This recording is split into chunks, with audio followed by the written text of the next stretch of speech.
Cuy, video lu yang nunjukin Yeti, viewsnya udah gede banget. Emang Yeti apaan sih? Yang jelas sih bukan Mbak Yeti tangga kita ya guys ya. Iya sih. Terus ya udah masuk video cerita ya. Yeti yaitu monster salju yang digambarkan berbadan besar dengan bulu putih lebat di badannya dan berada di Gunung Himalaya nih guys. Yeti ternyata merupakan mitos dari cerita legenda Nerva, orang-orang yang hidup di ketinggian 12.000 kaki di Nepal Timur nih guys. Karena belum ada penelitian yang membuktikan kalau Yeti ini beneran ada atau hidup sampai saat ini. Cuman menurut mitos yang berkembang, Yeti ini sangatlah pemarah. Jadi kalau kalian mendaki Gunung Himalaya dan melihat penampakan berbadan besar dan berbulu putih lebat, lebih baik cepet-cepet lari deh. Walaupun hanya sekedar mitos, tapi Yeti ini digambarkan suka memakan manusia. Wah, ngeri juga ya kalau ketemu. Tapi pernah gak sih lu kepikiran kalau mitos itu adalah fakta yang disembunyikan? Ya nggak gitulah, buat apa juga disembunyiin? Ya biar hidup kita tenang aja sih guys.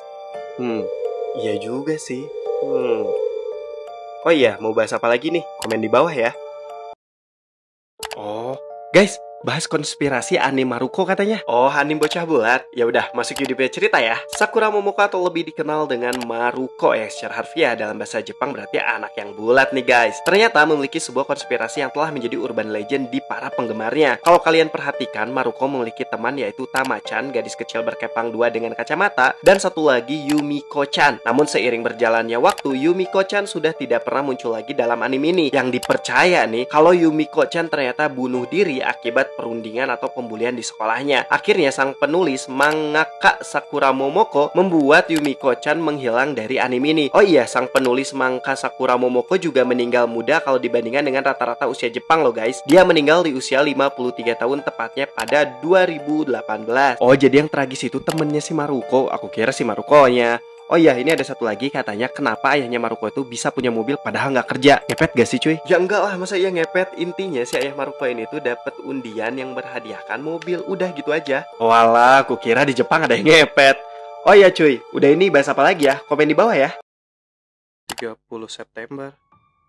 Cuy, kalau ingat tanggal ini kita selalu berkabung ya. Pastinya sih, karena tragedi tersebut sangat mengerikan untuk sejarah Indonesia. Belas lagi dong cuy, dikit aja. Ya udah, masuk ke dunia cerita ya. G30 SPKI atau Gerakan 30 September yang dilancarkan oleh Partai Komunis Indonesia atau PKI pada tahun 1965 menjadi salah satu sejarah pahit bagi pemerintahan Indonesia pada waktu itu. Di mana peristiwa yang menyakitkan adalah gugurnya 6 jenderal serta 1 perwira militer Indonesia. Di mana 3 diantaranya meninggal di rumah kediamannya, sedangkan lainnya diculik, disiksa, dan akhirnya semua jasad dimasukkan ke lubang buaya, yaitu lubang berdiameter 75 cm dengan kedalaman 12 meter yang berada di Kecamatan Cipayung, Jakarta Timur. Dan inilah sosok pahlawan kita yang gugur atas kekejaman Gerakan 30 September tahun 1965 oleh PKI. Letnan Jenderal Anumerta Ahmadiyani, Mayor Jenderal Raden Suprapto, Mayor Jenderal Mas Tirto Darmo Haryono, Mayor Jenderal Siswondo Parman, Brigadir Jenderal Donald Ishak Panjaitan, Brigadir Jenderal Sutoyo Siswodiharjo, Letu Pire Andreas Tendean. Selamat beristirahat Jenderal, kalian adalah pahlawan yang sesungguhnya.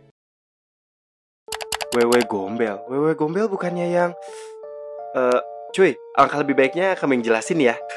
Ya udah, masuk ke cerita ya. Konon Wewe Gombel adalah sosok wanita yang diacuhkan oleh suaminya karena tidak bisa memberikan anak nih guys, sehingga suaminya selingkuh dan membiarkannya menjadi gila dan gembel. Lalu karena istrinya sudah frustasi, akhirnya dia membunuh suaminya. Namun akibat perilakunya dia malah dikejar warga dan akhirnya bunuh diri. Oh iya, Wewe Gombel ini konon berasal dari daerah Bukit Gombel di Semarang, Jawa Tengah. Dan guys, tahu gak, katanya Wewe Gombel ini tuh suka menculik anak kecil yang dikucilkan orang tuanya, lalu menghantui orang tuanya agar menyadari kesalahannya. Setelah orang tuanya sadar atas kesalahannya, baru anak tersebut itu dilepaskan oleh Wewe Gombel. Cuman nih guys, selama anak itu diculik, ternyata anak tersebut dikasih makan kotoran manusia. Jijik banget ya. Hal ini bertujuan agar anak tersebut menjadi bisu dan tidak bisa bercerita nih guys. Sama satu lagi, dia punya ciri khas payudaranya itu besar banget. Bentar, kok yang digaris bawahi cuman itunya aja ya? Cuy, udah ini bahas apa lagi ya? Komen di bawah ya.